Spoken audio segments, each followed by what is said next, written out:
partnering with Nearshore Executive Alliance, it could be very beneficial.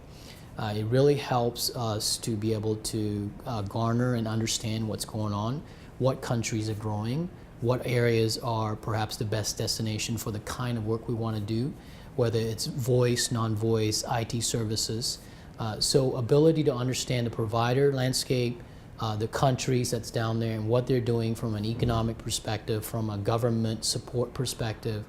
So I think Nearshore Executive Alliance allows a lot of people to connect into that. So depending on what kind of skills you're looking for, if it's creative skills, Argentina has been a great location.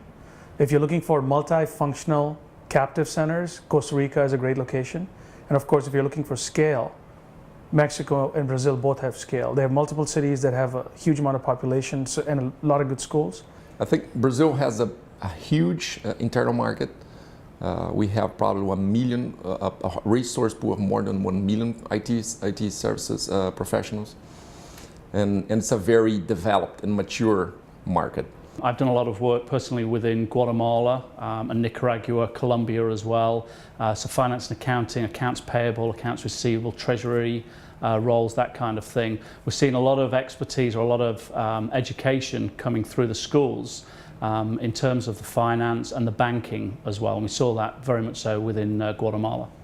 In the region that I work in, the Andean region in Colombia, in Medellin and Bogota, these are individuals who are desperately trying to, and have been, and I've been doing business there for 12 years, trying to change the way they're perceived in the United States. And one of the great ways to do that is through great work. They can be bitter about being thought of as drug dealers and coffee growers, but instead they choose to prove their value and worth as through great design, great execution of applications, and super work for our clients. So it was a call center project in Nicaragua. At the time, they only had 250 call center employees. And their primary industries at the time were manufacturing and agriculture, coffee. And so when we brought the project there, the company thought that they would try 250, that maybe they would get that many, maybe not. That company right now is at 3,000 employees, and they're looking at growth. And what's happened in Managua now is an entirely separate middle class has been created. There's another career path for those individuals that are wanting to maybe have some type of call center or IT or technical support type of career. It's really exciting for me, and it's also given women an opportunity to grow and progress in their careers, and something that is really well suited for them as well. It will benefit everyone. So we are creating jobs in other areas.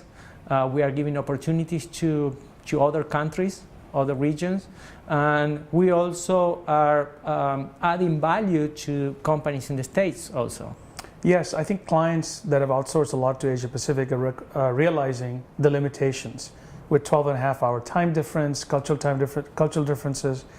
And so they're finding that many locations, like we talked about, Mexico, Brazil, etc., are great locations for that kind of work. And it really helps when something is in the same time zone, so you don't worry about people working a night shift and losing a lot of people. A lot of attrition happens when you have those late shifts.